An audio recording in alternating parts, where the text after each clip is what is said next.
at some point in time, it is likely to be Thomas in a trade package. That's just how it is. What Yeah, that'd be tough. just to stay on that conversation for a little bit, Mhm. if they pay him, Zaire and Dayron, collectively, all three of them be making combined 45 mil for the year. Yeah, you would have And to we'll think. You would have to we'll think be able to Zaire. save 25 mil if we get rid of Cam Johnson.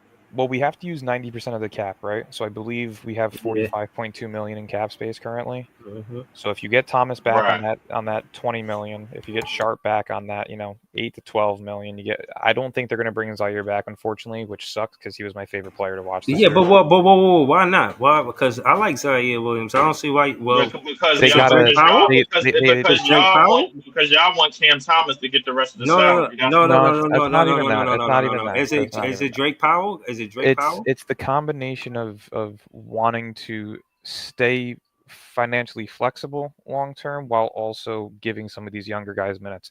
We're about to see Dariq Whitehead's third year in the league. The dude needs to prove himself. If he Get rid can't, of he's him, got to not go. Zaire. I get it, but Dariq was also a former lottery projected talent the year that he was Ten coming pick, out. He yeah. dealt with that injury and he slipped similar to Cam Whitmore.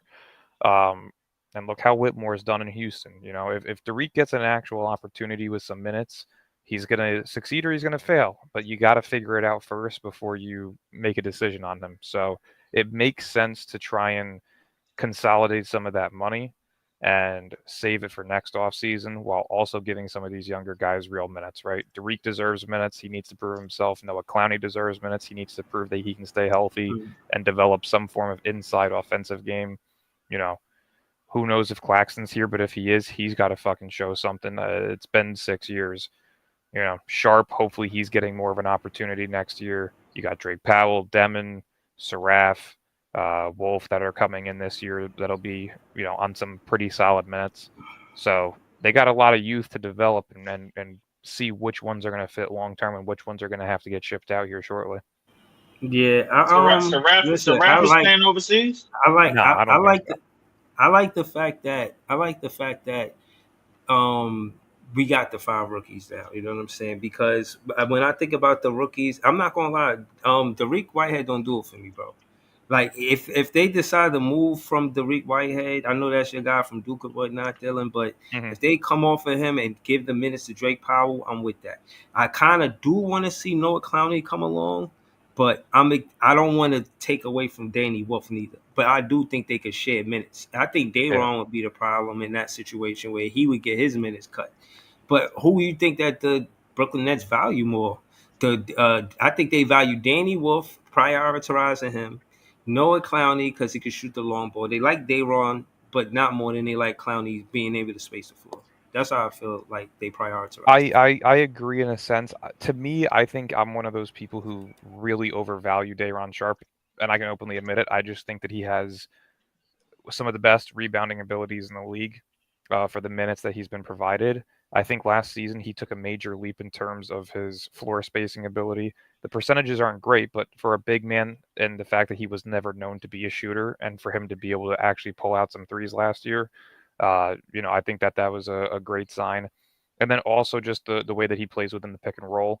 He got progressively better as a defender last year with the foul issues that we were all complaining about just 2 years ago. So to me, I prioritize Sharp's development at this point more than I do Claxton. And then I would think you would have Wolf and Clowney as that 2A, 2B option in terms of development on who you want to see progress more. Of course, Clowney's a little bit younger since he came out as a freshman and 19 years old. Wolf coming in here as a junior at 21, 22 years old. I would like to see Sharp be the starting big, Wolf be the backup big, and then you have to figure out whether or not you can move off of Cam Johnson or if you're going to start Noah Clowney if you do get rid of Cam Johnson. So that's how I would look at it. Today, officially at 12 o'clock, is free agency. Yes. Yep. Shem said it's fitting to be crazy, man. We wait, gonna is it see. June? Is it June I think 30th or is it July 1st? no. I think it's July 1st. I think It's it's July. July 6th. It's July 6th that they can officially sign. July 1st they can negotiate. Yeah, 1st through 6th is the moratorium period, so you can agree to a deal, but it doesn't become official until the 6th. Right. And That's what then- happened with Mikal Bridges last year. It was June 25th, and it took a week and a half for it to happen. Yeah. So we'll see. But My only Hold thing on. about this is We got to go to Man. Joey BK. No, we got to go to Joey BK. He was after Dylan, then just you, and then Ice, then Joey. Hold on, let's just see. Yeah, it was Notorious. Notorious, man. How you feel about this, bro? You think they What's disrespectful good? to Cam Thomas, man? What's going on, man? Yeah, me personally, man, I like Cam. I think he deserves an opportunity to see what he has with this new group. I know LM brought up about, if he's going to be able to fit in based off of his playing style, but I still think he deserves an opportunity. Me personally, I wouldn't mind giving him anywhere between 20 to 25 mil for a 3-4 year deal. I think that's fair. Some people want to lowball him, but I think that's fair. In my opinion. Yeah, it's nasty, man. Dayron and what's the other kid, Zaire? I mean, I would like to bring them back, but let's be honest. I mean, we really got their replacements for real. To be honest, if you want to keep it above. No, but all right. So who's their replacements? So no, say their name. Who's their replacement? Shit, you already brought up Powell. We got Danny Wolf. You still got Timmy. He might be fighting for a spot. You know what I mean? Even though just saying, like they got big men where they have options. You feel me? Other options. True. Personally, I want to get off of Clax, and I would like to keep Dayron and the rest of the big men, but I think it's going to be hard to move Claxton's contract. You know what I mean? So I think he's going to stick around for a while. But say why before you leave. Say why you want to come off of Clax. I just think he's hit his ceiling. I think I don't think it's any more potential there to tap from Claxton. Me personally, like I agree. The one thing that I will say though about his contract, player. I was gonna say the one thing I will say about his contract is it is descending, right? So it started off at 27.5 million. This year it's going to be 25.3. Next year it'll be 23.1, and the last season of the deal is 20.9. So it is a descending contract. It's not as hard to move as some people think. It just really depends on the teams that are pursuing him and what assets they have available, and also depends on what Sean Marks values him at. Is he going to overvalue him like he has Cam Johnson the past year? Same with DFS Royce O'Neal in the past. Like, it just depends. Yeah, but the market is so crazy because we even talked about this on Twitter in the space. It's like, that may be true, but who could you see Claxton with that really needs him? We talked about the Lakers a lot, but now the Lakers look like they shifting to Ayton. Possibly. I mean, that's all speculation right now. Realistically, I think the best fit for Ayton is Milwaukee, just because he's a better fit next to a Giannis. I don't think Luka really would play well with a guy like Ayton because he's not a great pick and roll threat. He's not a lob threat either. Yeah, and he's not great defensively. So I think realistically, you got to put him outside of the Lakers, who else do you see Clax fitting with, or a team being interested in him in? I could see. I still see Phoenix as an option. I don't know how it gets done, but I still see it as an option. I could see even with the Mollywalk pick. Yeah, because I don't think Mark Williams is a long-term fit there, and I also think Malawak is a very raw prospect to a point where he may see minimal minutes in his first year, depending on how they want to view him. The other center from Charlotte too. Yeah, they got Mark Williams as well. Mark Williams is the pro comp that I had for Malawak, so I actually think it's a great fit to have him for him. The other center, the light-skinned dude. Oh, Nick Richards. Yeah, they're looking to move off of his contract.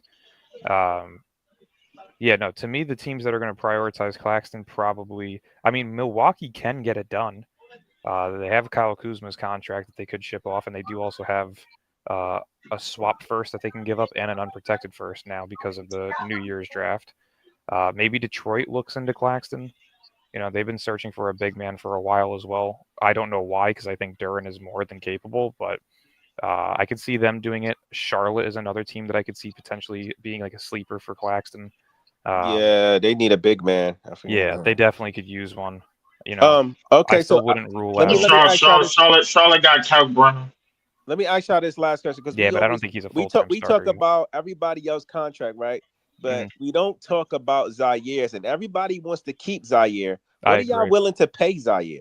I'd give him 18 million a year. I would give him 15.5.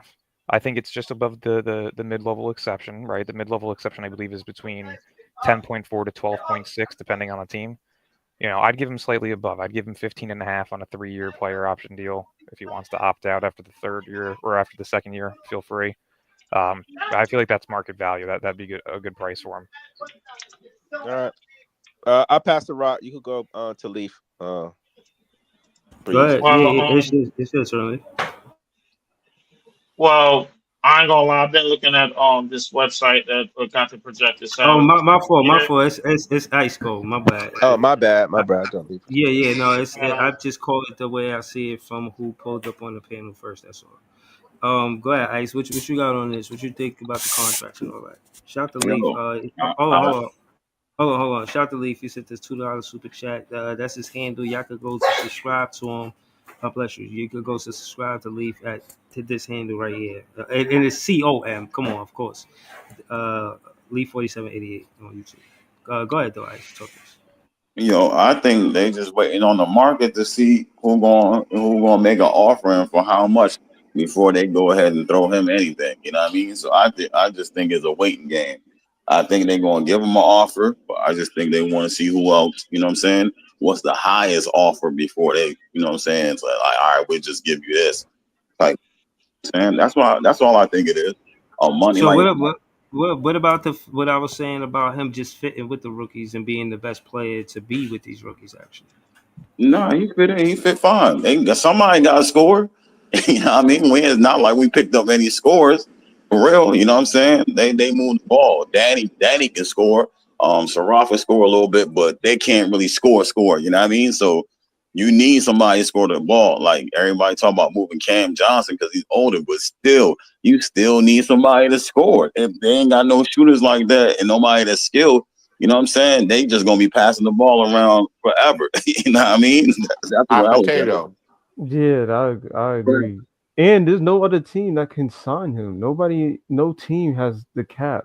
You know what I'm saying? So he can't even go look. It's not even like nobody can offer him I said that better too, deal. but I said that too. Like based off of the landscape, it's not too many options for Cam out there. And I agree. You're gonna let the market dictate his value. But also, some people is like, well, if a team really want to, they can move some cap space and go get him.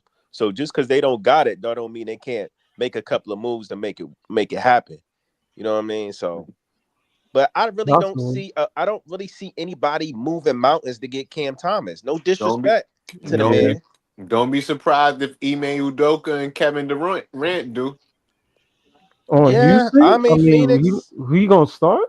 That makes sense though. They needed help scoring in the playoffs too. They wouldn't be able to afford him though. Y'all saw what they just paid Jabari. They just paid Jabari. They just came out of pocket for Jabari. They wouldn't be able to afford him. Yo, not to go completely off track, but did you guys see that? And I'm gonna play my ego here real quick. I said it last year. I thought LeBron had a chance of requesting a trade. Did you guys see that there's a chance that Dallas may pursue him now? Are you serious? I heard about that, but I mean, I don't really take it seriously. Dallas? Oh my God. I don't take it seriously because he opted in. LeBron and Nick jerseys and shit, but I ain't know that. The reason why I don't take the Dallas thing seriously because he opted in already, and well, he's doing that so this way that he can get his last full year of money. Yeah, he can get his last full year of money, but I mean, realistically, it allows the Lakers. Well, realistically, it allows the Lakers to get a full value back for him as well because you have to match contracts. So if he was to opt out and then say the Lakers look at him and they're like, well, we only value at $30 million, he's losing money and they're losing value.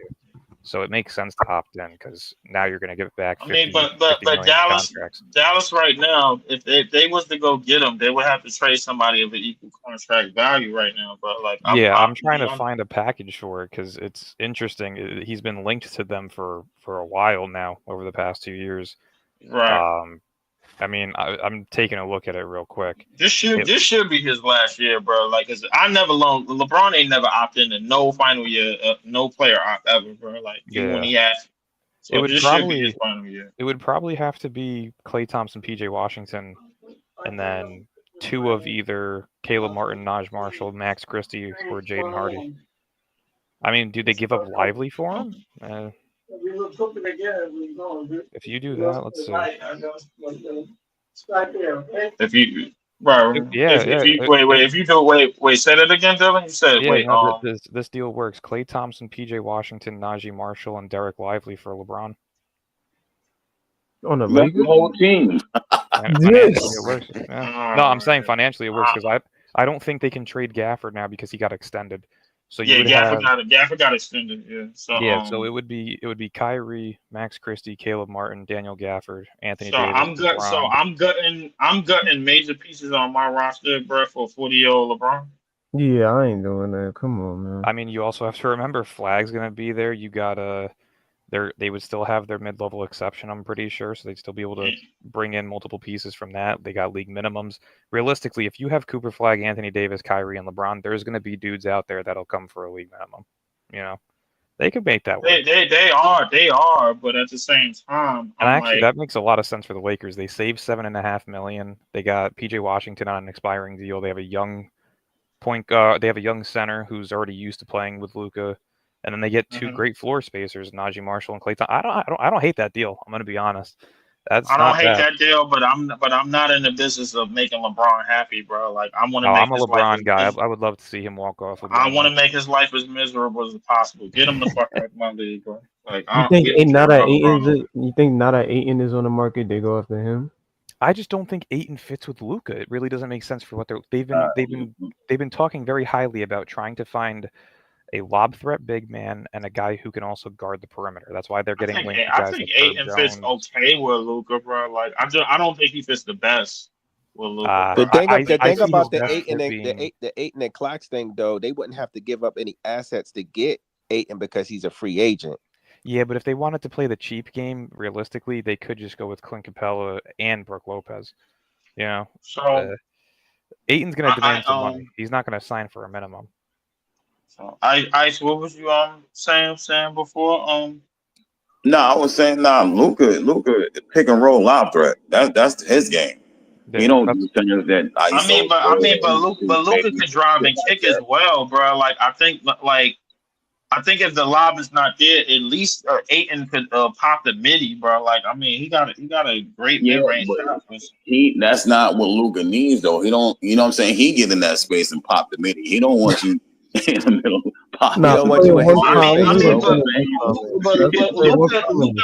Luka's middies is guarded, bro, because he can't really get by nobody like that, bro. Like he's like he's like most of his work is in mid post. What you mean he gonna push off, Leaf?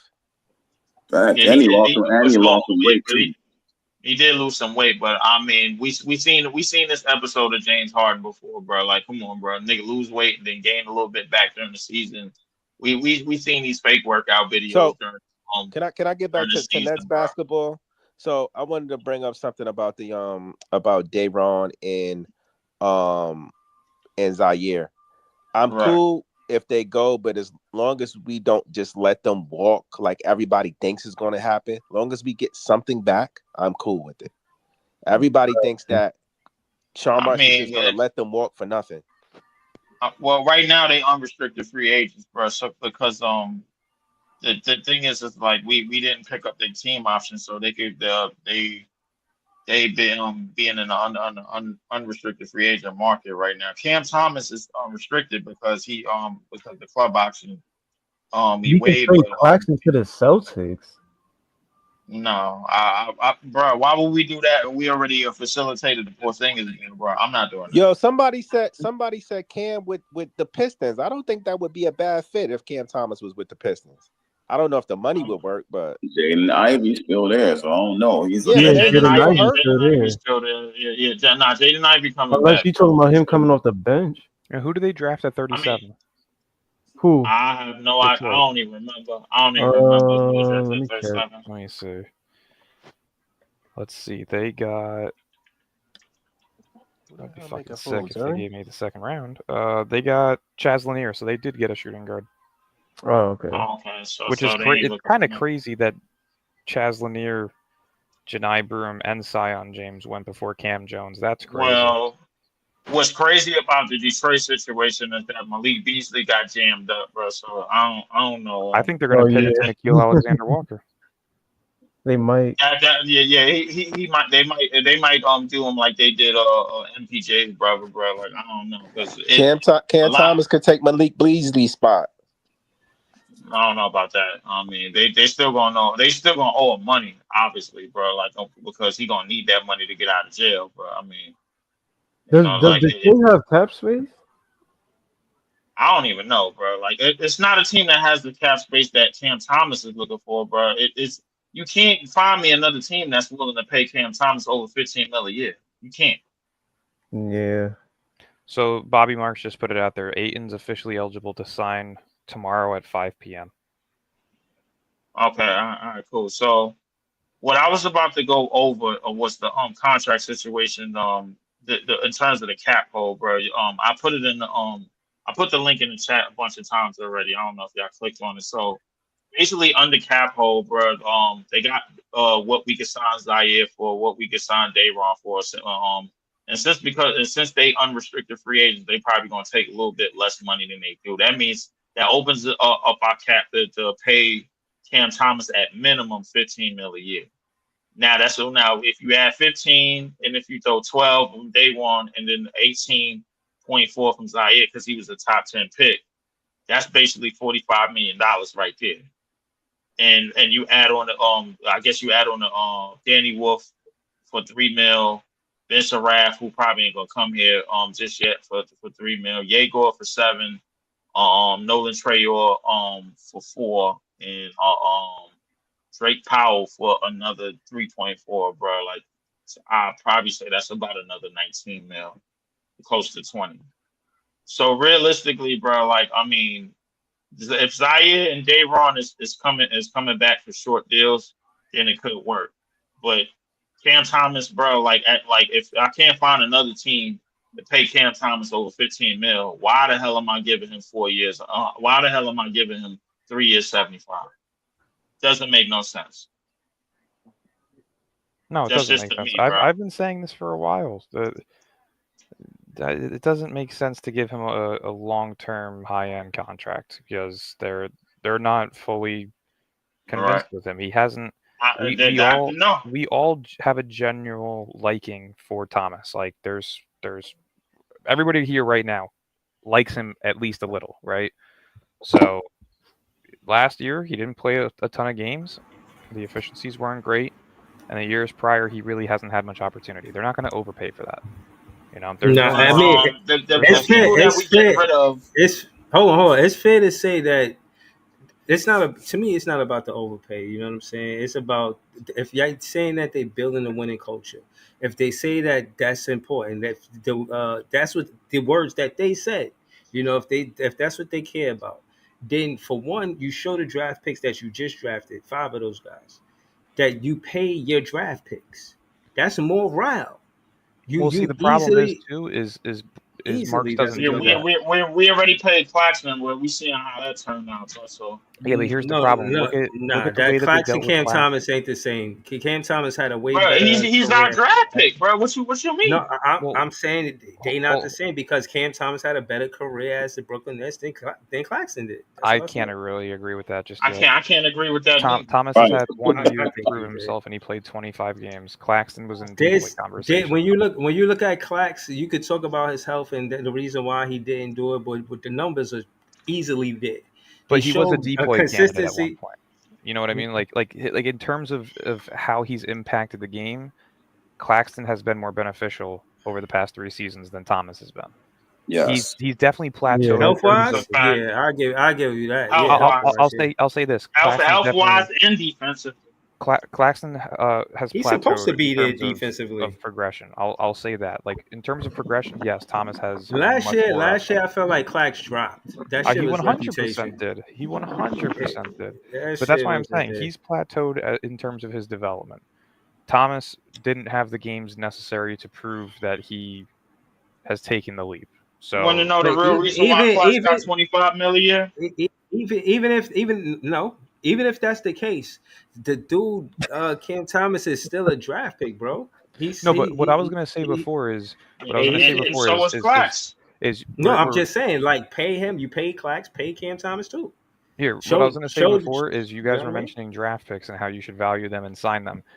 I agree, but Marks doesn't do it properly or correctly whatsoever. He looked at Claxton in his restricted free agency year, and rather than locking him in long term on a lesser less paid less contract, money. he gave him a He short waited till term. the unrestricted. Yeah, he gave him a short term contract. Look at Sam Presti and It was a OKC. 2-year joint. They've signed Aaron Wiggins to a 4-year, $10 million deal. They got Isaiah Joe on a 4-year, $12.9 million deal. They just got AJ Mitchell back on a 3-year, $9 million deal for $3 million a year. Don't forget about And Jalen they Williams also off just the got bench. Jalen Williams. That's how you sign your rookies. You get them done early while their value isn't as high, and you get to Right. pay them cheap for long term. Marks doesn't. He doesn't do that. He sits here and he waits till the last second, and then he has to overpay for these guys, and that's the problem. Yeah. Once again, I can't reiterate it enough. I know you guys see me on Twitter probably. Sean Marks sucks. He is not a GM. He is a scout. Damn, that's Oh, sad to hear, that's- man. And it's hard to He's defend. He's had It's 9 hard to defend years to Sean do Marks, this shit, man, man. because He's had 9 it's years hard. to do this It's shit. It's hard to defend Sean Marks because I hear the whispers about what I'm saying, the GM for the Toronto Raptors getting fired, and should the Brooklyn Nets be looking that way? And you think about the window or the tenor that he had, better said, with the Toronto Raptors, and see what he did do and he didn't do. And it's when you contrast it to Sean Marks, it's easy to say who is the better GM. But what I will say is I think I heard that he got fired because of the draft pick he picked this season. Is that true? Not to my no. knowledge. I think it was a mutual. I think it was a mutual split because It was mutual, but because yeah, they got he into wanted an to go to argument. Atlanta. He wanted Kamal Malawak. They wanted CMB. Which See, is so that, great. What Well, the? no. Yeah. Actually, Who? let me confirm that. Did you guys see the video yet of Rich Paul talking to Yeah, Madison? I seen Yeah. Yeah, was- I seen that.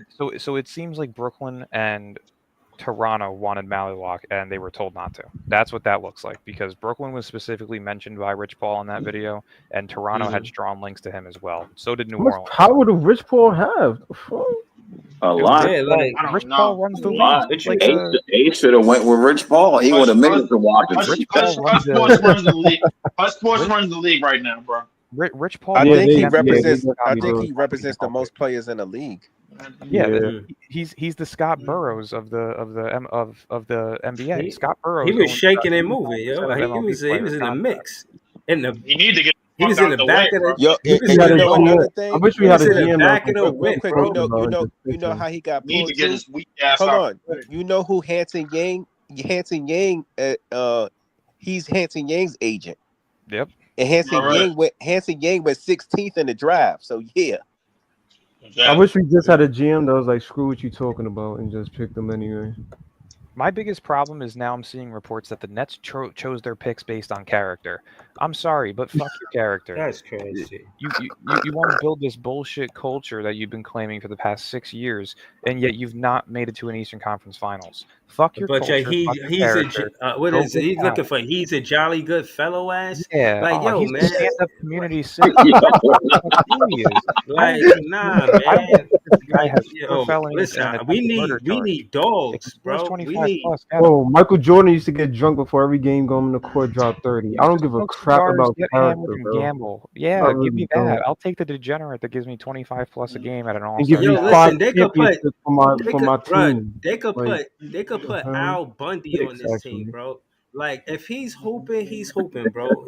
Like, and I know y'all that might have missed some of you young guys, bro. But Al Bundy, he wasn't the 4 model touchdowns American in a single man. game. But shout out to Al Bundy, man. It could be 5 Al Bundys out there helping us win, man. It wouldn't matter to me, man. If all them niggas are sloppy, my nigga, I'm pissed off. I don't give a fuck about no Al Bundy. Shit. If that nigga go off the court. The point is that the whole thing about scouting players is, yeah, of course you want them to have good character, you want them to be good guys, but at the end of the day, what are we talking about? You know what I'm saying? This guy's not taking your daughter hand in marriage. He's here to win basketball games. You know what I'm saying? Like, you're not dating my daughter. You know, you're here to win basketball games. All of this, I need you to be a model citizen. For what it's worth, Cam Thomas go to the schools. Day'Ron Sharpe, Nick Claxton. There's players on this team that show love to the kids. You know what I'm saying? There's players on this team that's part of the community. You know, so it's not like I don't get it. I get it. I support that. They might have a content. wild life behind the scenes. Like we don't know, but they just us. Like that's the thing. Like, but Breeze, is it fair to say, bro, that they don't look at like these draft picks are looked at a whole lot differently because of quote unquote character than Cam Thomas, Day'Ron, and Claxton? What did you say? I said, is it fair that these draft picks are looked at much differently in terms of quote unquote character than Cam Thomas, Day'Ron, and Claxton?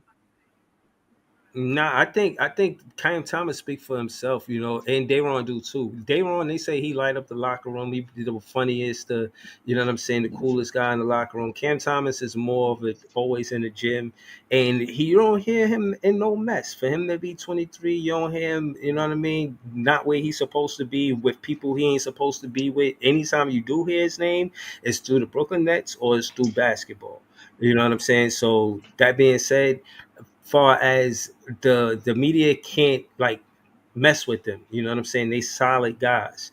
And Claxton, I seen him in post game. I seen how he handled the media. He got a strong handle. He never get irate. Nothing but he cooler than the air conditioner type shit. You know what I'm saying? Speaking softly, R&B type shit. You know what I mean? Definitely when he talking to what's her name? I forgot Shorty's name, but he loved talking to her. Megan Triplet. Yeah, Megan Triplet. He loved talking to her. So far as character, I seen her. She was downtown, bro. And watching McCullough, bro. I mean, yeah, character. I mean, they them three seem okay, bro. But I mean, like that whole character shit. I'm not really listening to the rumblings about these players for drafting the character. I already know what they bring to the table, bro. While everybody was looking at the weaknesses, bro, I was looking at the strengths. You know what I'm saying? So I mean, it is what it is, bro. Like I'm just trying to find a way to make it work, man. The draft, what's done is done. I mean, yes, I was pissed off about the Ben Surratt pick, bro. Like, but that's why I stayed my ass home. Because if that Ben Surratt pick would have came off the board and I was in that building, bro, I would have strangled somebody. I would have hurt somebody. Like I literally would have went crazy, bro. I would have got kicked out, everything. I would have not been let back in that building ever again. I would not have known that Danny Wolf had got drafted until I got out of jail that weekend.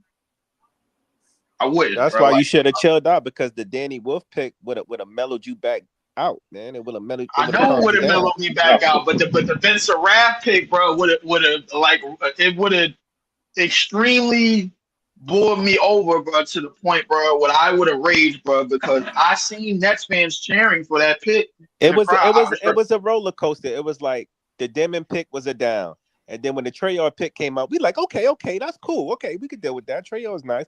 And then when they picked Saraf, it went back down. And then when Wolf got picked, we're like, oh yeah.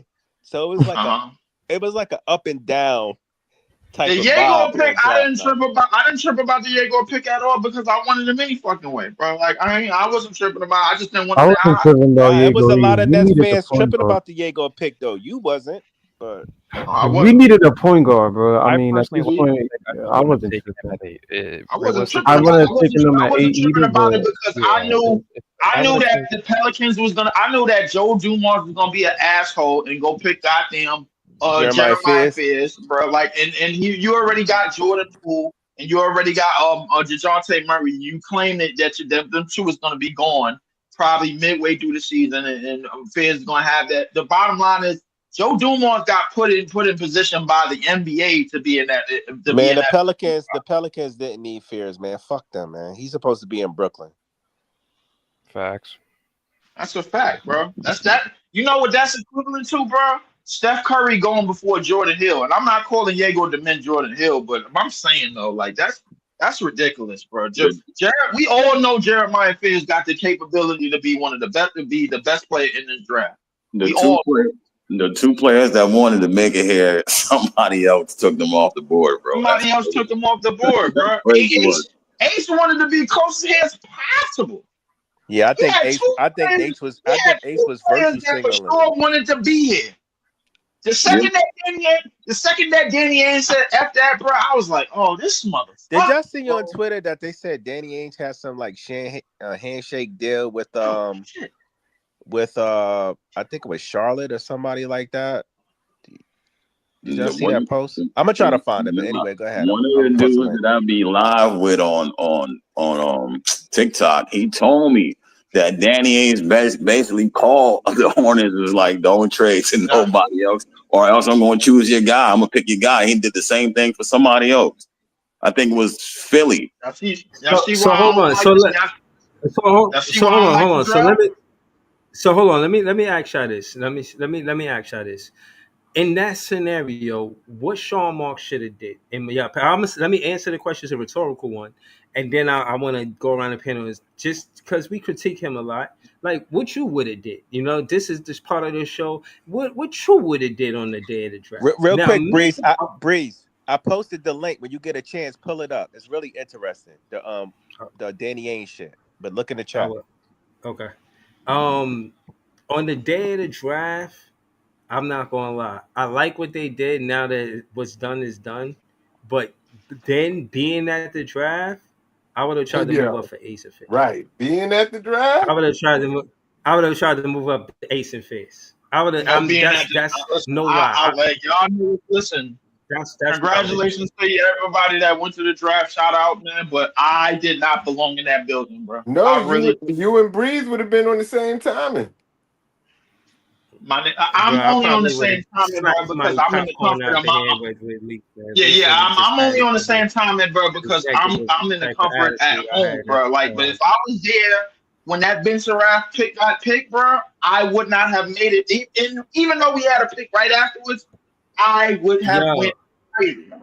Yo, Jay, you put me on to that fan being a 76er fan, because when we was cheering that Ace didn't go yet, and then it got past Philly, and then he was acting like he had a different reaction from a net fan reaction. So I was like, the fuck is his problem?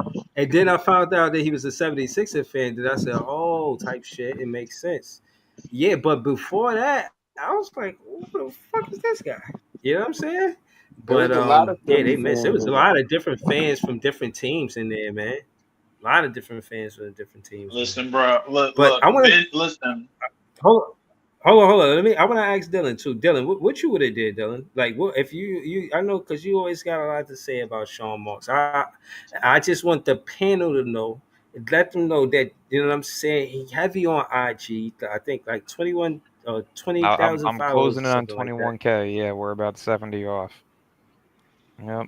70, you know what I'm saying? So tell it to if you had the chance on draft day, what you would have did to if you was in the seat? Personally, I'm looking at it as if you're gonna take Demon at 8, you need to trade up. If the fact that New Orleans traded up to 13, Atlanta was a team that was looking at Cam Johnson. I would have packaged up Cam Johnson in the 19th pick to move up to 13. So let's just say you do take Demon at 8. All right, I'm taking Carter Bryant at 13. And that leaves you at 22. I would have probably taken Rasheer Fleming there. So you get your guard, you get your two wings. And then at 26 and 27, I would have taken Powell and Wolf. I think that's more than all right.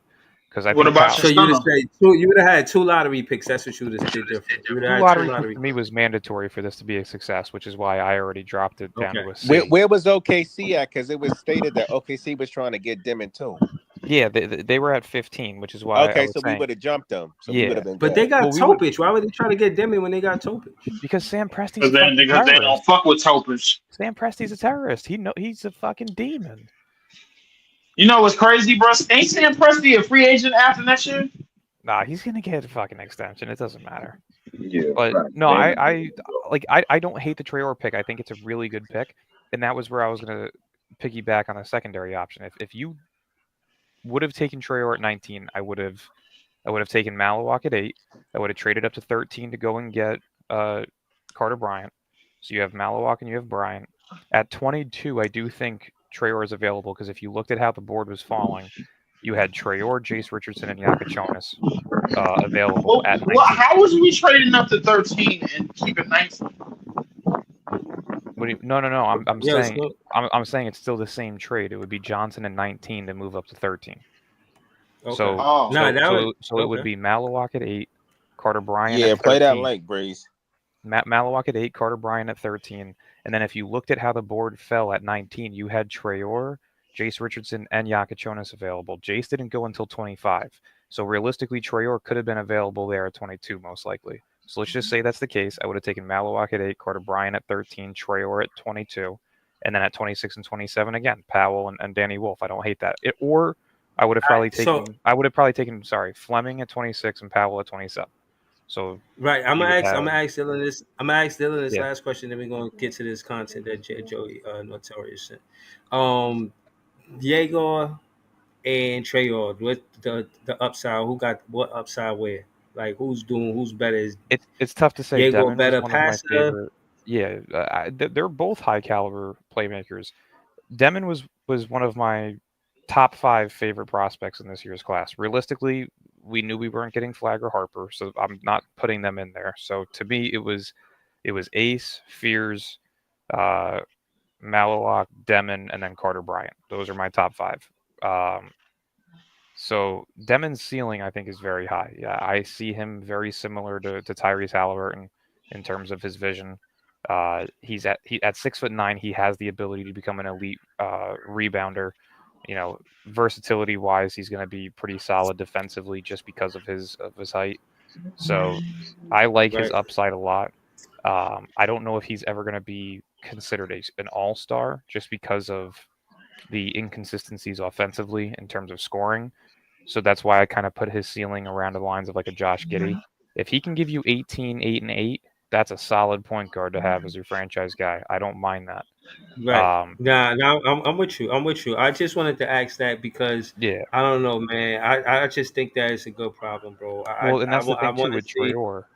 I was going to answer your second one with Traore, which is I see him like Andrew Nembhard. He's extremely quick. He's very solid defensively. The floor spacing could use improvement, but I think that's something that we'll see. You know, and again, his playmaking is incredible. So to me, I see Nembhard in him. So I would say we got Giddey and Nembhard in terms of if they were to reach their ceilings. Okay, that's what's up. I'm gonna see this content. I'm kind of anxious to see what it is. But shout out to Dylan and for answering that question. We're gonna go around the panel. We're gonna hear more from Ice, Leaf, Joey. Actually, we're gonna and Brooklyn LM and Jay too. But we're gonna let Joey react to this after this is played.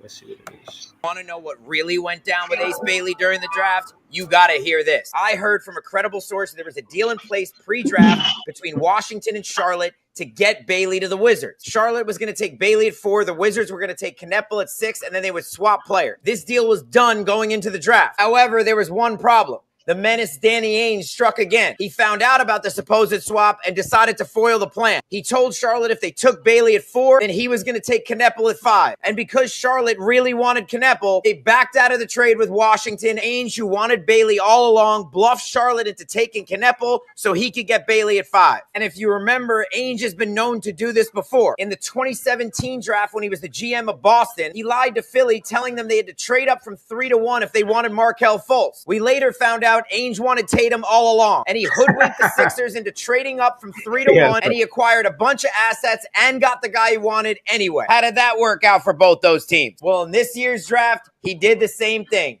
The menace Danny Ainge strikes again. If you Joey, that shit was gold. Yeah, but react to it, Joey, then I'll go next. All right, so hold on. This is what I'll say is, you can't change the tiger stripes. And listen, he could come to you saying it the most silkiest, smoothest way as possible. And I gotta say this: the definition of or the origin of a con man, I found out was a confidence man.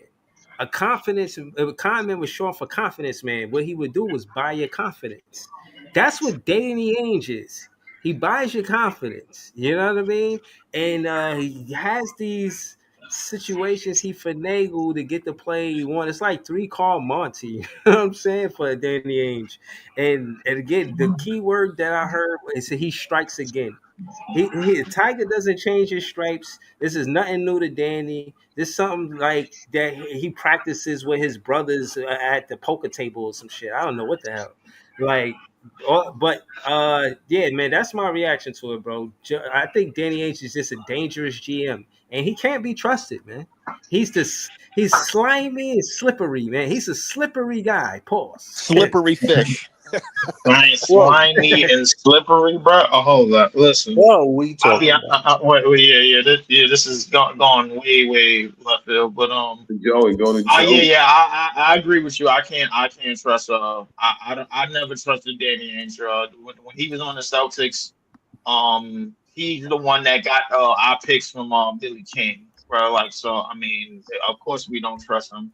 We don't do business with him ever again. We don't facilitate any of his trades ever again. We don't try to step into anything ever again, because we all know Danny Ainge is basically a crook. You know what I'm saying, bro? Like, I mean, one of the biggest crooks of probably in NBA history in the front office to me. He could sell a ketchup pop to a lady in all white. Don't trust that man. Look. All I'm gonna say is this, bro. Like, our chances of trading up was just as was about as less than my chances of hitting a number, bro. Like, I ain't gonna lie to you, bro. It was just very bad, and I knew that, bro. And I don't understand why a lot of Nets fans was thinking that we was gonna trade up and turn water into wine in this draft, bro. We wasn't. I'll tell you why. Because we had 5 first-round picks, and nobody has ever picked all 5 first-round picks in history. That's a fact. It's like, like what they just did is an anomaly. Because common sense states that you should have gone up for a second lottery pick. We thought they was going to. This is an anomaly. Like, the fact that we thought he was going to do it, it was kind of a no-brainer. Like so maybe he has no brain. Realistically, too, Portland could have just traded with us for the 11th pick and still gotten Hanson Yang at 19. Like, you could have given up 19 and 26 for 11. Didn't we want Hanson Yang? No. Yes, we did. No, not until the second round. Not more than we wanted those point guards, bro. Nah, what do you mean? Not from the second round. It was reported that we was going to take him at 19, bro. Hell no. Where did you see that? Because they on TikTok, it was reported that's the reason why Portland took him so early, because Brooklyn and the Timberwolves were on the clock and they wanted to take him at 19. And the Timberwolves, I think the Timberwolves at 19, I actually would have sold my page immediately. Bro. Nice shit. So wait. So if we would have take out Ben Surratt, bro, if we would have got Yang Hansen, bro, like, how does the draft board look? Like shit. It looks good. What do you mean? Hanson Yang's not a first round talent. That's who? Me. Says who? Me, a person that watched about anybody else agree with Dylan? Bro, you bugging, Dylan. Anybody else agree with Dylan? Nah, I don't agree with that. Anybody? I think he's a first round talent. I think he's a late first round talent. He Can you name me the last time a guy at 7'2" or higher has been good? Wait, Dylan, bro, ain't you the one that been telling me about teenage upside and all of that craziness? Right, don't do that. The thing is, Dylan, how many centers went at that time? 3 centers came off the board and all young at the same time.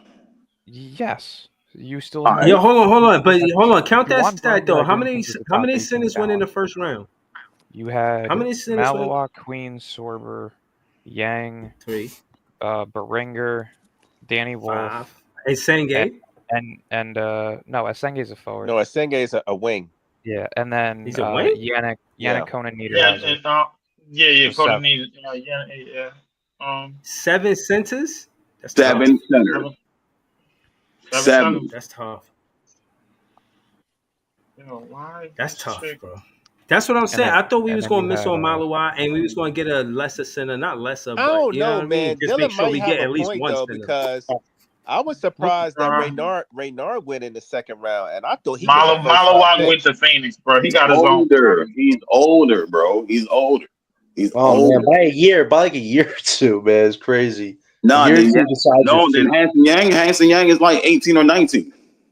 Nah, man, Sean Mark screwed up not getting a big man. We've talked about this for 9 years. His inability to draft an actual big man is what's held his team back. And I just want to give like a few comments on today. I understood the Cam Thomas thing. He's going to test the market, probably resign him. The Zaire thing will work itself out. The Dayron thing is, I think, where this could potentially screw us up because Dorian Finney-Smith declined his option today. Now the Lakers have the MLE. They could try to coax Dayron to go to their team because honestly, there are teams looking at Dayron to be potential backup for their team. So that could potentially hurt us. And if the backup plan is to sign Sandy Aldama and let Dayron walk, that's going to be a mistake for the Brooklyn Nets. Again, on top of Sean Mark's questionable decision-making skills. So I hope Dayron does get retained and we do flip Claxton. But the DeAndre Ayton news is really making it hard for the Nets to flip Claxton because the Lakers could just sign Ayton or they could try to coax Dayron. So, man, this is the problem with Sean Marks. You hold on to players too long, the market's not going to wait for your ass to make moves. So I feel like that's going to hurt us with Claxton on the trade market. So I hope this stuff gets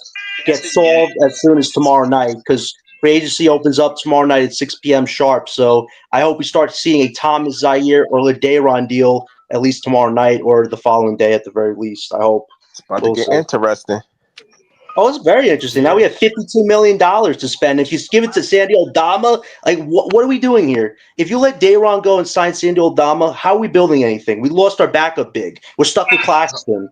Like it makes no sense. Hold on. I just want to shout So out. I mean, so you don't see Danny Wolf as a backup? Yeah, hold on. Let me shout y'all out. The Wolf pick is really good. I'm not gonna lie. Hold on. I'll explain it after. Let me get y'all a commercial real quick. Shout out to Gary. Y'all could tap in the BK Nothing But Nets. They got podcasts usually during the day or the afternoon. Y'all could tap into them. Shout out to Lee 4788. You could get some WNBA content or Nets content there. Shout out to Ice, a tip off for Brooklyn Nets podcast. You're gonna get him heavy on TikTok. He on X, he out here, he here, he everywhere, you know what I'm saying? But again, y'all can tap into his content there. Y'all can make it easy for Breezy and throw y'all links in the chat, of course.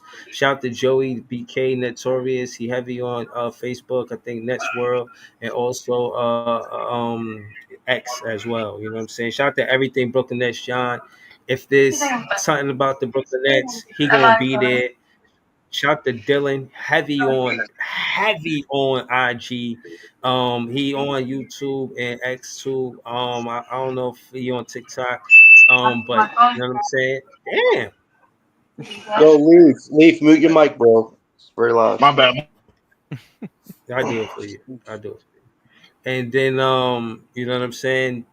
Shout out to him. And shout out to Brooklyn LM. It might spit a poem sporadically. You know what I'm saying? Straight fire though. Straight fire. And yeah, man, shout out to all of the content creators on this page. Shout out to This Is JTV, of course. That's my guy. 100 grand pots and pans. Yeah, man, we out here, man. You see us right there in the picture, man. Need I say more? Jay got something popping off at July 10th, Thursday. That's not this Thursday, but next Thursday. You feel what I'm saying? Brooklyn yeah, Music man. Kitchen, man. Brooklyn Music Kitchen is going down. A Different World Live. Know what I mean? Me and my bro D-Rock gonna tear it up. So if you in the city, pull up. The link is in my bio on Instagram. So just go to Instagram. Yeah, definitely, bro. Shout out to D-Rock and to touch up real quick on Danny Wolf. But go ahead. Did pass it to Gary? Yeah, I got you. The Wolf pick is really underrated simply because if you look at Jordy's history, he was one of the main developers for Jokic and for Sabonis. And it's a very similar style of play that Wolf has. So I would really keep an eye on his development because there's something that tells me he could really pan out well. I agree with that. Definitely. Only thing we're missing in this equation, bro, is Zach Edey, bro. Like, we could go. We're still on the Edey shit, man. Come on. Yeah, you comparing Wolf to Edey? I think maybe Sengun. I don't see Edey in that comparison. No. I'm not comparing them to Zach Edey. No, he ain't nothing like Zach Edey. I'm saying all we need is Zach Edey in this equation, bro. Like, and then we could. Right. Because if you like to run PNRs, bro, with 4 and 5, bro, like, who better to do it with than Zach Edey? I'll be honest. If the Lakers are out on Claxton, Memphis might be the Nets' last chance. Like, there's such a low market for him. There's like That's only a two fact. teams I could see: Lakers or Memphis. Nobody else needs Claxton besides those two That's a teams. fact, That's bro. it. I would say the Lakers are going to get Ayton and like Claxton. We're just stuck with Claxton at this point. I really believe that. Sean Marks holding on to role players. Literally the worst mixtape ever. I don't think Dayron's back because What up, Barry? Claxton will be back. What up? What up? I think Dayron's gone. He'll catch on somewhere else. Horrible. I think Zaire may or may not be back. I would say there's like a 30% chance Dayron's back. I'd say there's probably a 60% chance. I don't think Dayron or Zaire is back because you don't think so? yesterday they was both restricted on free agents on the website on a link that I put in the chat. Today they unrestricted free agents, so I don't know, bro. Like, God, Ace Bailey is going to wear number 19 in Utah. That is. I don't understand the one with Dayron because you could retain him. Now you're letting another team get him. Like, Gary, weren't you like questioned by that? Why make Dayron unrestricted when there's a team like the Lakers who had the mid-level exception now to get him? Like, what is Sean Marks thinking? Well, what's his name? Goslin, the under the cap guy.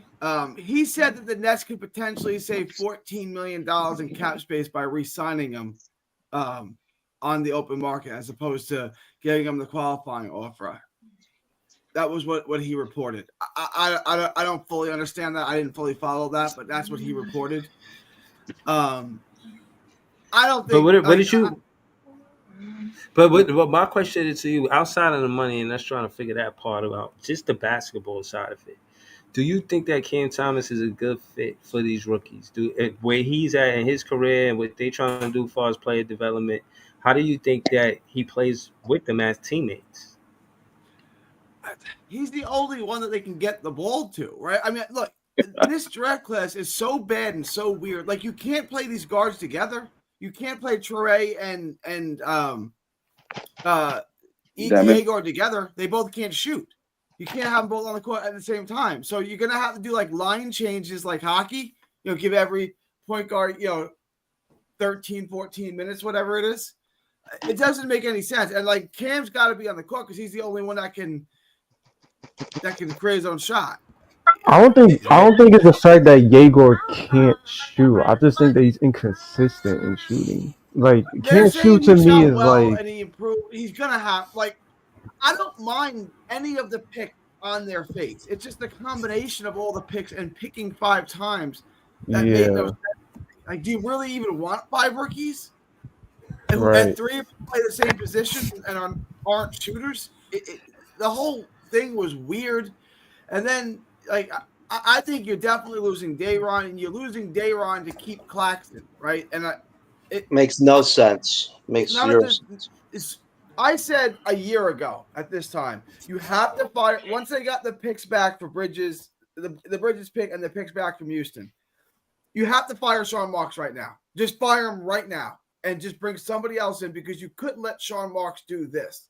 We're going to be bad for the next I'm not trying to be a downer, but we're going to be bad for the next 10 years because of this draft class. It doesn't make any sense what they did. And I don't even hate any one of the besides Saraf. That was ridiculous. Besides that, I don't hate any of the picks. How you pass on Fleming there is fucking beyond me. 4 times he passed on Fleming. 4 times. Mind you, Fleming shot like 40% from the 3. That would have been another shooter that Yegor and whoever could pass out. He's got 7'6" wingspan. Like, that guy would have bulked you up and powerful, like, no doubt. Now we're stuck with, skinnier guys that can't even man up the power forward position right now, besides maybe Danny Wolf, who you guys want to convert to a center. Where's the balance? If you would have walked away with Demon, Traore, Powell, Fleming, and Wolf, I could have lived with that. If Saraf is Fleming, I'm legit okay with this. Yeah, I would have been more than okay with it because adding 2 guys with 7-foot plus wingspans is deadly in terms of versatility on the defensive end. And then you have Wolf's playmaking and athleticism. You have Demon and Traore battling it out to see who could be the franchise point guard. Like, that I can live with. But Saraf at 26 fucked a lot of things up. It really did. Let me ask you this. If we hadn't taken Yegor, where do you think he goes? Like, where in the draft do you think he goes if we don't take him at 8?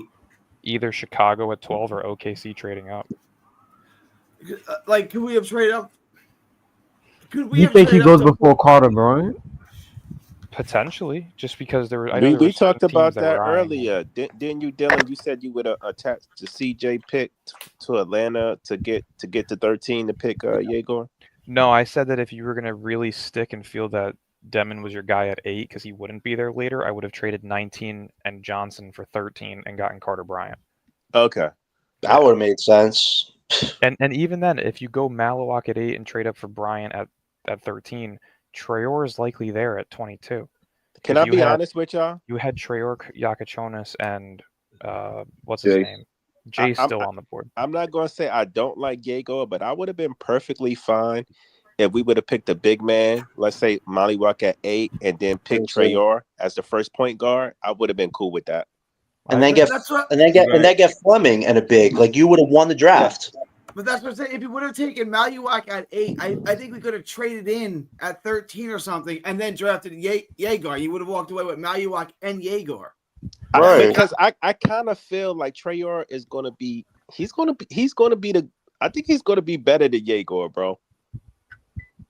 I think the upside is there, but it just depends on how they're utilized. I'm telling you. Yeah, like this is where I disagree with a lot of people. I think Yegor is an upside pick. People are saying his ceiling is not that high. I disagree. If he can shoot 36, 37% from 3, he's going to be a hell of a good player. I see he's Halliburton. Gonna be really good. I see Halliburton just a much better rebounder. I say the same thing as you, Dylan. I said the same thing. I see the same thing, bro. Well, the same exact thing. I kind of feel like Sean Marks overcompensated at the point guard position because we didn't get fair. So he like one of these motherfuckers got to hit. Sean Marks is gullible, man. You let Rich Paul tell you not to draft the center, man. Like, where's Sean Marks' spine at? You let superstars walk over you. You let a role player walk over you. Now agents are telling you not to choose anybody. Like, where's Sean Marks' backbone after 9 years? You don't got a backbone. Hold on. Let's hear from Scott. We ain't hear from Scott yet. Scott, talk to us, man. What you think about Cam Thomas and him being with the rookies? Do you think he's a good fit for the first year for the rookies? Is he a good player, a good teammate for the rookies? We can't hear you, Scott. They can't hear you, Scott. Got your mute button on, bro. Scott, we can't hear you. You can hear you, but we can't hear you.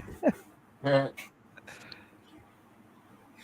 it's not Scott, I promise you we can't hear you right now. Now, let's try to breathe Scott lips right now. Pause. Can Scott hear us? All right, us? Scott, this is good. Nah, you can't hear Scott. Shout to Barry. Yeah, I was at the draft. Me and Jay. Hey, hold up. Here got a picture right here. You know what I'm saying? Me and Jay was there. I'm telling you, the best part of this draft, look how happy I was. This is before we got our picks. This is when I thought we was going to get Ace Bailey or Jeremiah Fizz. I'm like, I'm here. I'm witnessing this. This is going to moments before disaster. I'm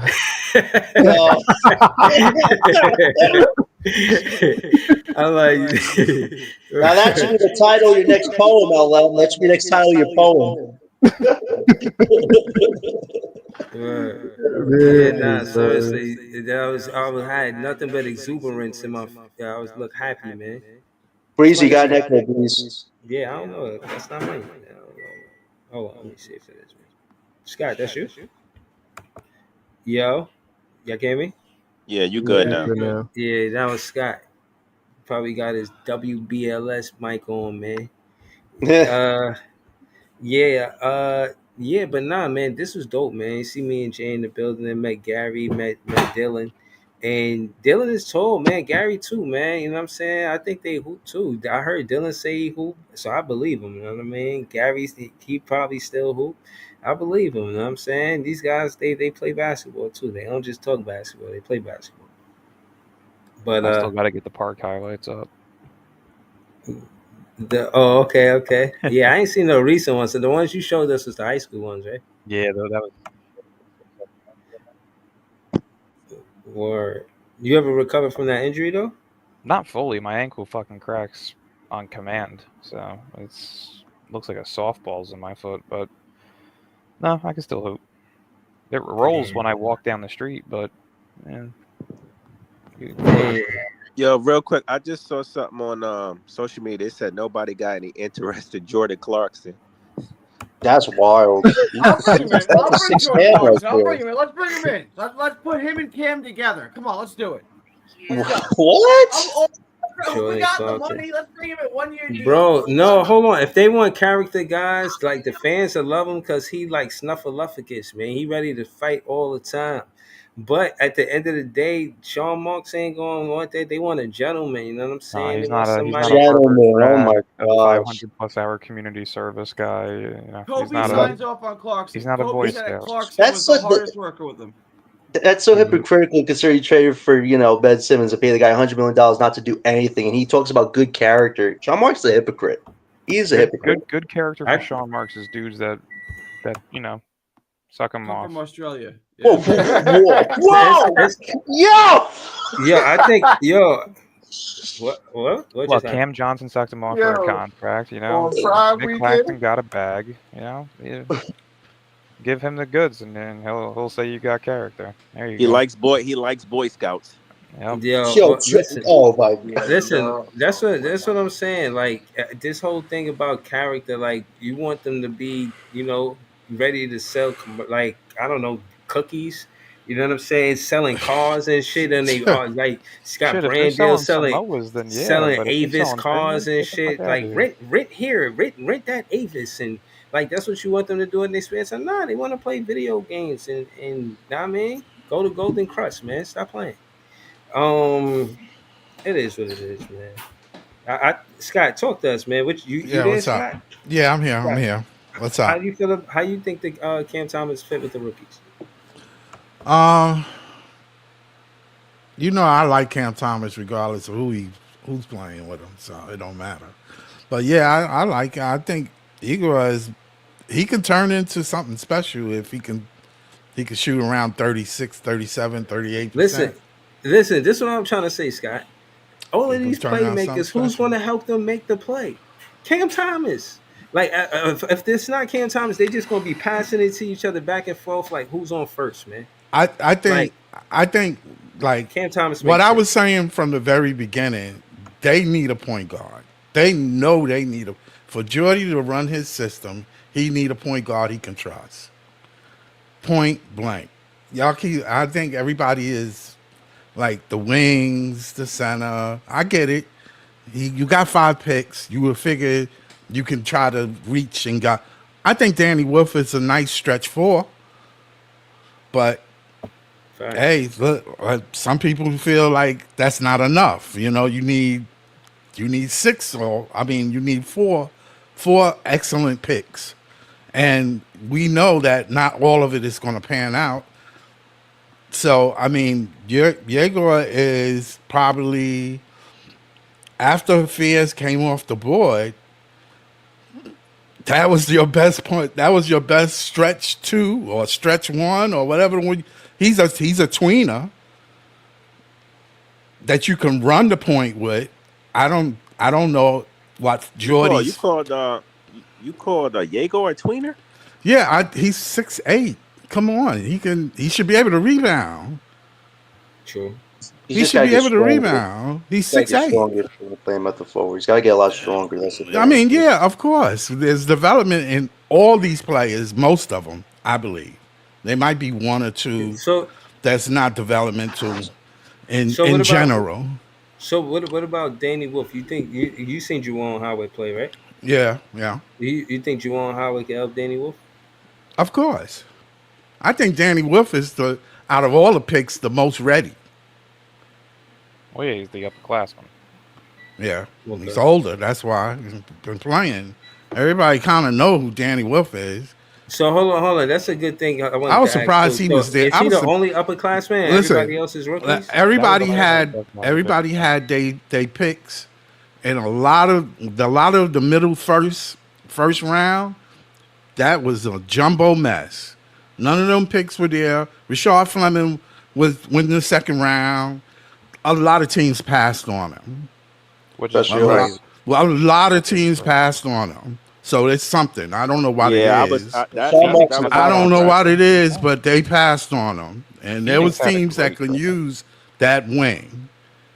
Yeah, and they sure. passed That was a on head him. scratcher Phoenix for was sure. able to turn this offseason into Jalen Green, And they Dylan passed Brooks, on a lot of Val stuff.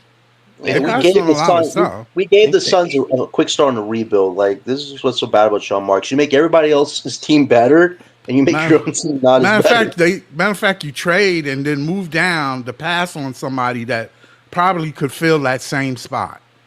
I've seen teams do it in the first round, and I was like, wow, why would you even trade for it? Yeah. Why would you even make a trade? It's put me crazy. You put me on the watch. The Nets felt that Yegor was their dude. That's what Sean is leaving on that. Him and Noel are not bad picks. No, they're not. They're not bad picks at the middle of that draft, and they need a guard. They need a guard. They need a guard. BP8, best player available at 8 at that time. I mean, there was Raph was the one that was a head scratcher. Yeah, that was. He was. I didn't see that. I did not see that one. Dylan, can you try to make sense of that? Like, explain why, like, why Saraf? Like, I don't know. Maybe it was a promise. His comment, Manuel Ginobili. Yeah, maybe he think he's Ginobili. I don't know. I don't know. Fucking idiot. There is no explanation necessary. There's no explanation for that A one. moron. He probably knows his cousin or some shit. If Saraf is literally Fleming or Will Riley, is not a problem for me. If it was Will, oh my gosh, yeah. Yeah, Well, because they could have easily went and got them a wing there. you know, and there's which no they could explanation for use. this either. I mean, or even a double center, a bona fide center. Correct. Yo, there's no explanation for this either. Why did I find out? Hey, shout out to Scott for putting me, telling me to watch the Drake Powell video. But Hubert Davis is Drake Powell's cousin, and he messed him up. He's the coach for North Carolina. Right. Exactly. What kind of shit is that, bro? That's crazy. Wow. That's crazy, bro. What happened? Did you see the video? You saw the video? His own cousin Hubert Davis is the coach of North Carolina. So when he went to North Carolina, they was messing with his playing time. He put him on the bench when he should have been starting the whole time. And then when they put him on, he started back starting them again after they started. Yeah, because they put him on the bench and they found out he was the best player they had. Hubert Davis is not a good coach. Well, I mean, that's his cousin though too. At that, bro, you gonna put me on the bench? That's some wild shit right there, bro. That's terrible. UNC ain't been shit in a very long time. We don't know. What if Jake Powell, he said, yo, look, you know what I mean? We know you fan, you know what I'm saying, get injured because we know something that they don't know. And you know what I mean, we're gonna make sure you get drafted in the first round. All you gotta do is yada yada yada.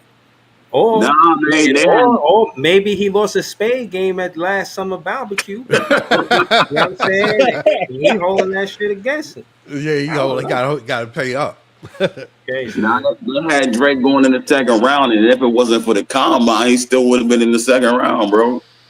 You know what I mean? That's crazy. Hey, hold on. Drake Powell went when? He was the first round, right?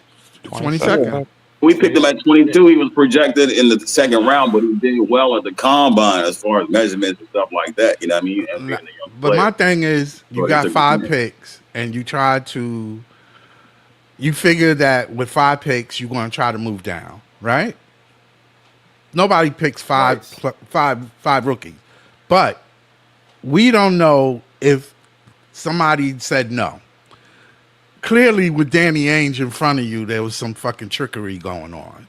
You know they're not going to really play the game with you.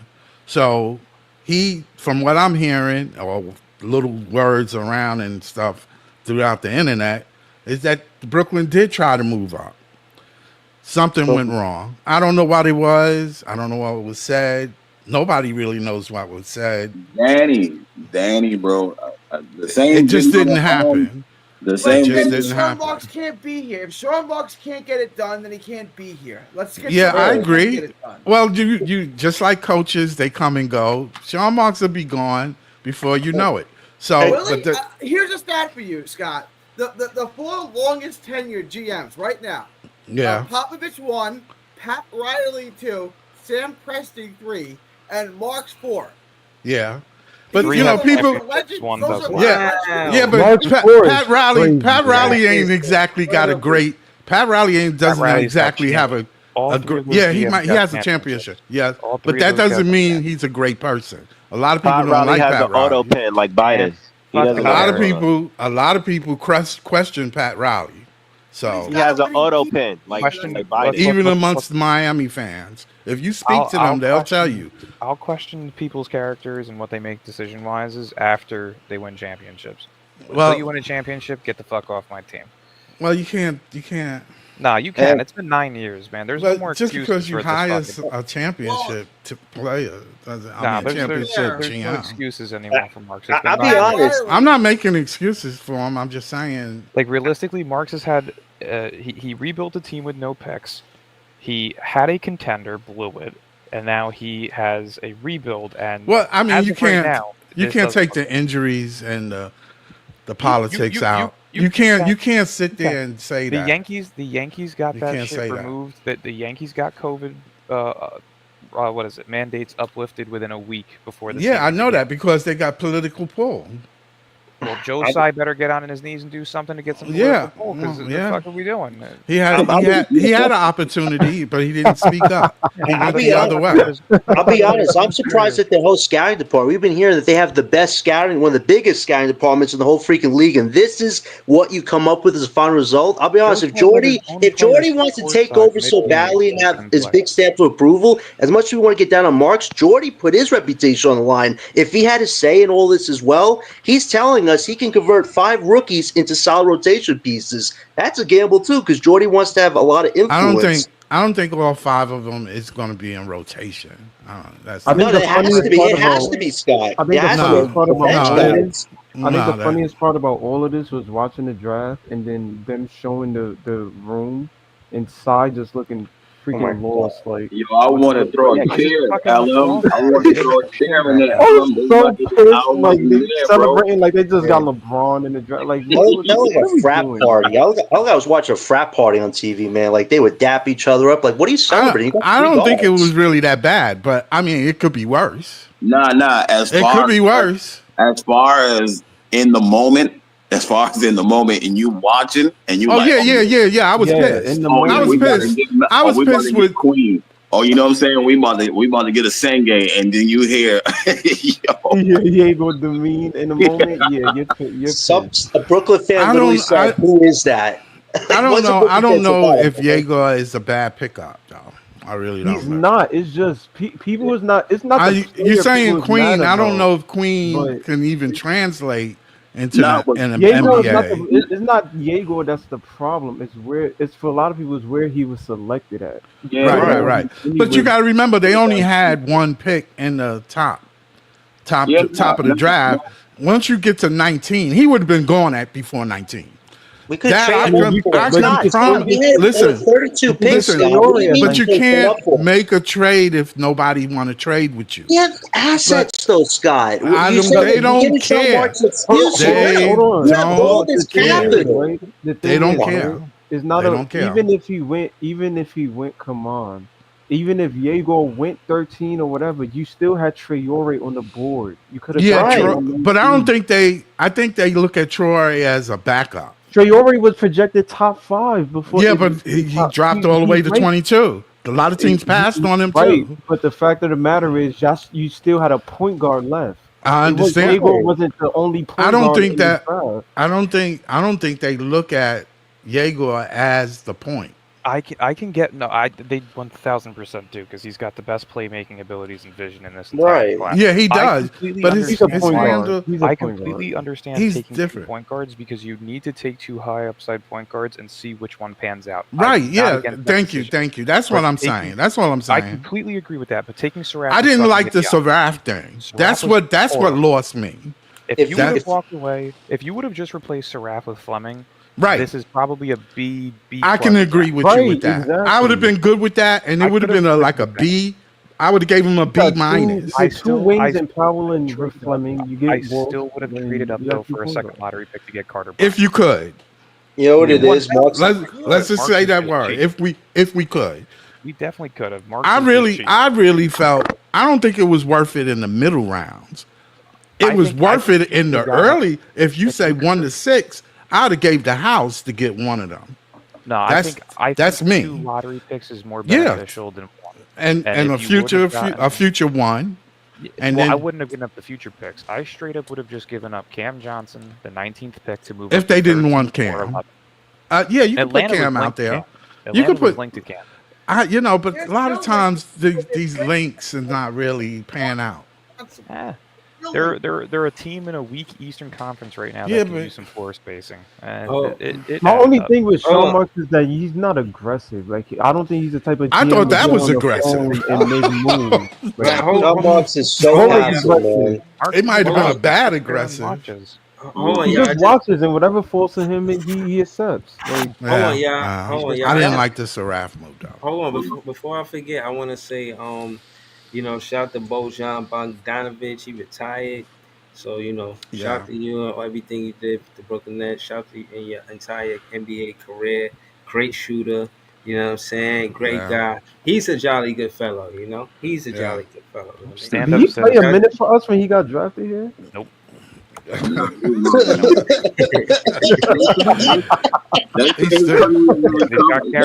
was fun. They say he's still recovering from the injury right now. That's why he's still recovering from the injury. He's not recovered yet. But they were talking to him about ramping up last December, something like that. So they were probably lying their asses off. He was probably done at that point. They paid that. They surgery and be out for the rest of the season. And they do that shit all the time. Yeah, they make sure they let him finish his contract. They ain't no harm, no foul. I mean, on Tuesday tomorrow, or no, not tomorrow. Tuesday, the Brooklyn media should be honest and say, Sean Marks, what was the logic? We're getting 3 guards. That needs to be a question because I'm going to watch the interview on Tuesday. That better be a legit question. Why did you get 3 guards? Somebody has to, because the last few press conferences, they don't ask Marks the hard questions. They just ask Marks, what do you think? Do you want to get a star? Like the usual typical stuff. No, we got to dig deep into this. Why did you get Saraf where you did? Why did you get Jaeger where you did? We want the honest truth. We don't want, these are good character guys. They fit this good boy narrative. No, it's about the talent. I don't think Jaeger was a bad pickup. No, it's not about the pickup, Scott. It's about the decision-making skills. I hear people say, why Jaeger at 8? They need a guard. They need a guard. Scott, we need a center just as badly as we need a point guard. And we could have got it. All right, so you make your choice. You make your choice. You got to either choose one or the other. You can't choose both. You can't depend on both of them being there. 32 picks, Scott. If Sean Marks can't use those picks to trade up, he doesn't know what the hell he's doing. Like everybody's been saying for 9 years. Now to trade up. There we go again. Listen, hold on. Again, I want y'all to know this is history. I understand. Hold on. This is the fans reacting to something that's never been done. There's always been a trade up. This is the actual first time there's not been a trade up with this many draft picks in the first round. We the first team to select 5 players in the draft. This is the first time that it happened. So there's been teams that selected 4. No, but not 5. Not so 5. what I'm saying is, I agree. So Saraf ain't even probably coming. I'm just saying, in all fairness, Saraf probably ain't coming.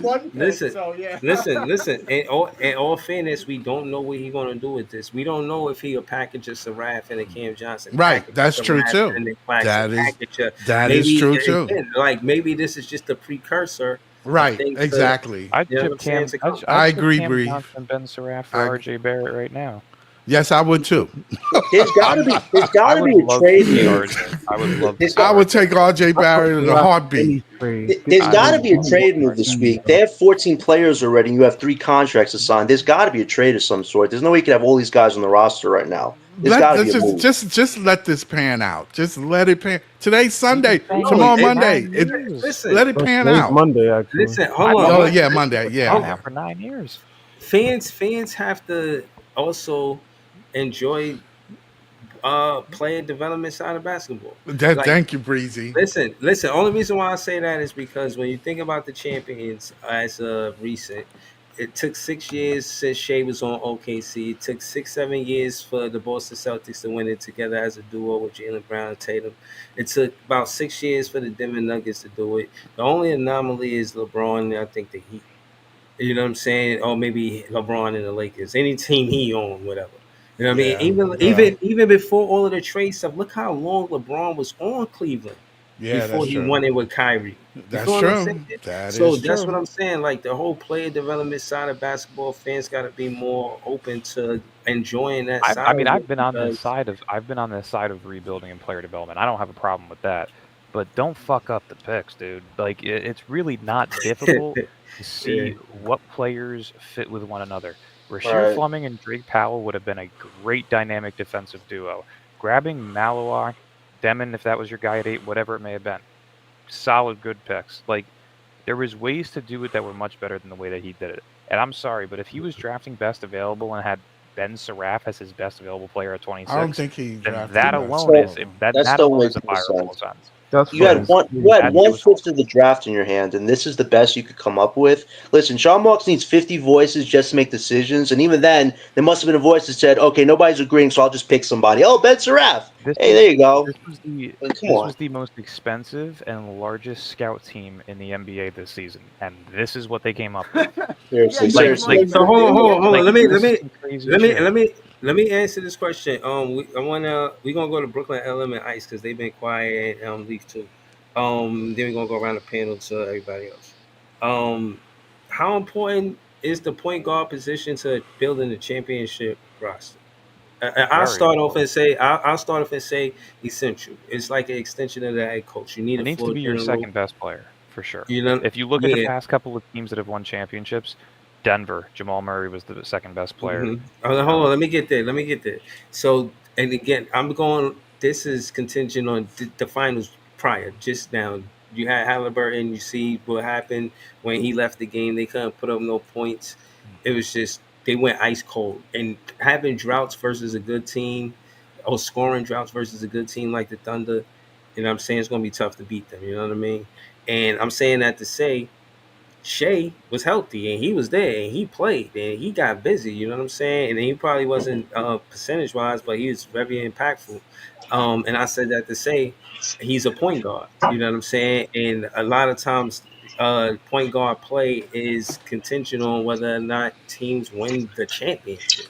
So yeah, I think I would say to building a championship roster position wise is probably, I won't say half, but it's just shy of half. You know what I'm saying? But that's my take on it.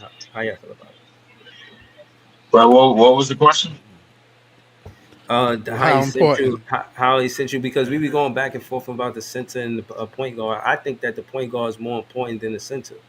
And I said my reasons why. I dated floor general and so on and so forth. And you know what I'm saying? That being said, I just think that the Brooklyn Nets direction was to get a point guard because that's how they feel about building a championship roster.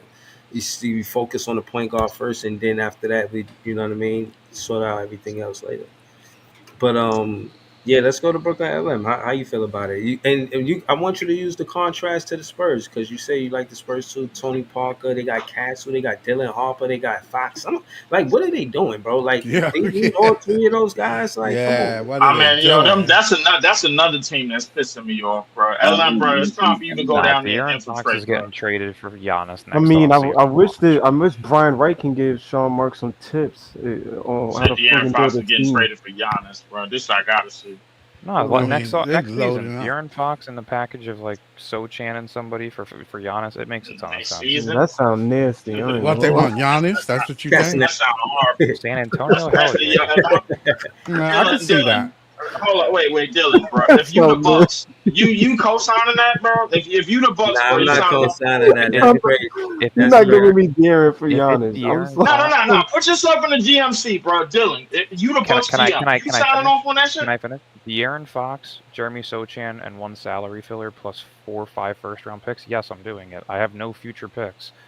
You're getting a young all-star, a nice, solid defensive power forward. You know, and then you're getting a shit ton of picks. Yeah, I'm doing that. So hold on before the trade. Hold on before the trade. Dylan Harper in that deal, I'm good, bro. Hold on. Brooklyn LM, talk to us, bro. Like, how are they supposed to figure that situation out with those? Because again, it's not like you could front on Castle. He was the rookie of the year last season. So, I don't know. like, I mean, to Dylan's point, De'Aaron might be used in a future trade down the line. I don't know if it's for Giannis, but you're gonna have to get rid of one of them. Hell, even if it's Remarkinen, it makes sense. Like, I would put more faith. They need a wing more than a guard. Yeah, I would put my faith more in Harper and Castle than I would in Fox, because you're paying these two what, 9 to 14 million each.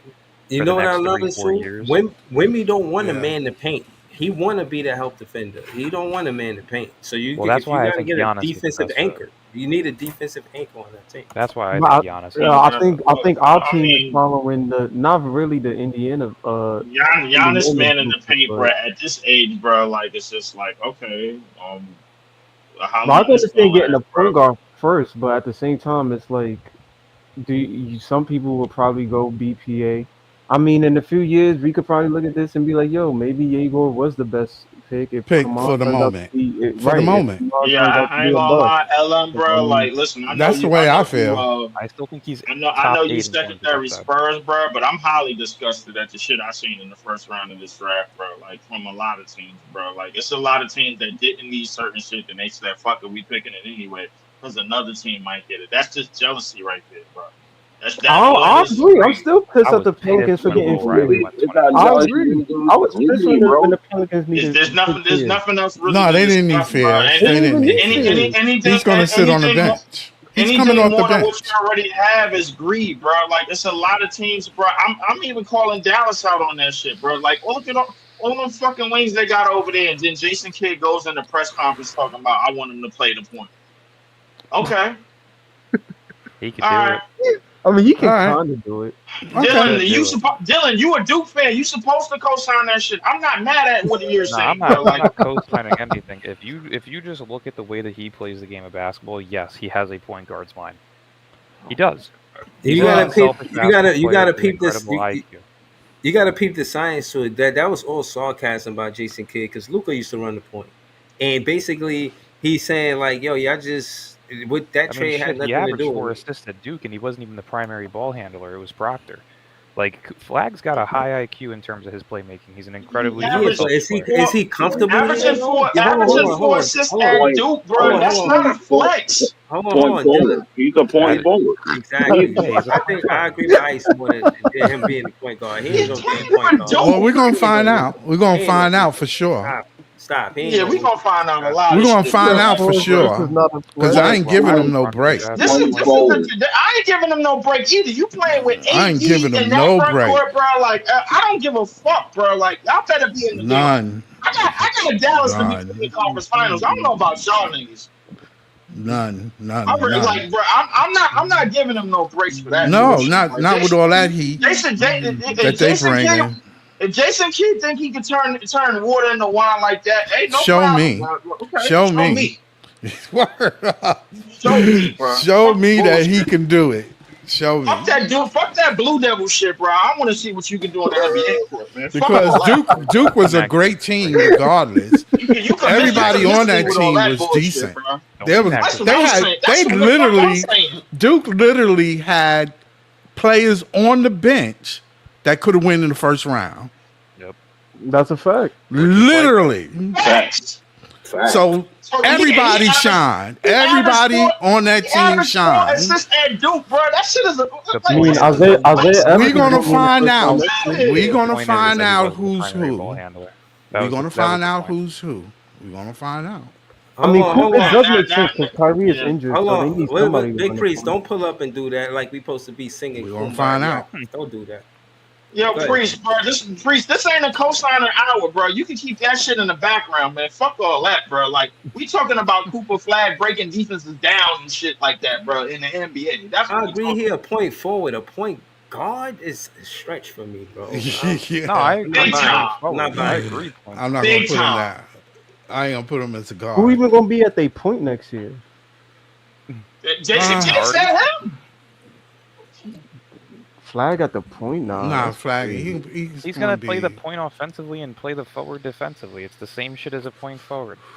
Yeah, he's gonna be a tweener. No, I'm talking about like in the lineup. Like, are you putting him at the point guard? They can do it. Listen, I think Jason Kidd is. They might have no choice. Jason Kidd is brave enough to do it, bro. Seeing what he did with Giannis and seeing what he did with other players, bro. Listen, I'm not at liberty to say that he won't. Exactly. Well, I mean, Dallas is supposed to pick up D'Lo from what I heard, bro, on a vet minimum, bro. So I mean, I don't know. I'd rather I Flag thought as my D'Lo was point going guard. to Milwaukee. Yeah, I'd rather Flag too, bro. That way, so Dallas could fuck it up, bro, like and piss me off about why they picked Flag and put him at the point to begin with, bro. This draft, bro, this ain't only thing that went on in the first round in this draft is a whole bunch of hatred ass shit, bro. This was all a conspiracy to make sure that the Nets don't get what they want, bro. This is all the shit was. I'm in belief of that. I don't know about y'all, bro. Like this is all a conspiracy. All these phone calls being made by goddamn Rich Paul telling us not to draft this person and draft somebody else. Get the fuck out of here. The whole consensus was that here, as man. soon as I'm we did the not dealing Atlanta with none of pick, your shit as tonight. soon as we did the Atlanta pick, the whole consensus around the media was that the Nets was going to trade up. He was going to use those picks to trade up. I have the exact report from 4 hours before draft night. It literally says that the league-wide expectation is that the Nets are going to make a significant move before the draft. What the fuck was the significant move? Thank Sitting you. on That's your what I thumb- was trying to figure out. Sitting on your thumb and twisting. What was the significant move? I think y'all believe it?